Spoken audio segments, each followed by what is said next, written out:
Përderisa vazhdon bojkoti i nxënësve të fshatit Nerov të Krushevës, kryetari i Aleancës për Shqiptarët Ziadin Sela ka reaguar rreth zhvillimeve që kanë sjellë këtë bojkot. Ai në një konferencë për media të mbajtur në Kuvend i ka bërë thirrje MPB-s që të ndalojë presionin në Nerov. Ai ka sugjeruar që nëse institucionet duan të merren me objektet ilegale, le të merren me ndërtesat e shumta ilegale nëpër qytetet e vendit. Objekt pa leje për mua nuk është një shkollë. Shkolla është interes publik. Shkolla është interes i gjithë qytetarëve. Shkolla është vendi në të cilën ndërtohet jetë dhe ardhmëri.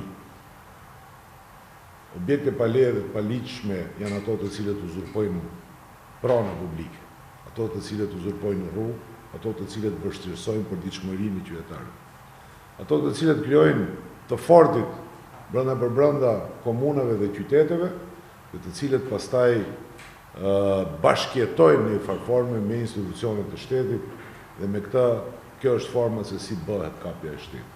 Sela po ashtu i bëri thirrje Ministrisë së Arsimit dhe Komunës së Krushevës që urgjentisht të marrin të gjitha masat dhe sa më shpejt të rregullohet dokumentacioni i kësaj shkolle dhe jo të ndalohen punimet në këtë shkollë.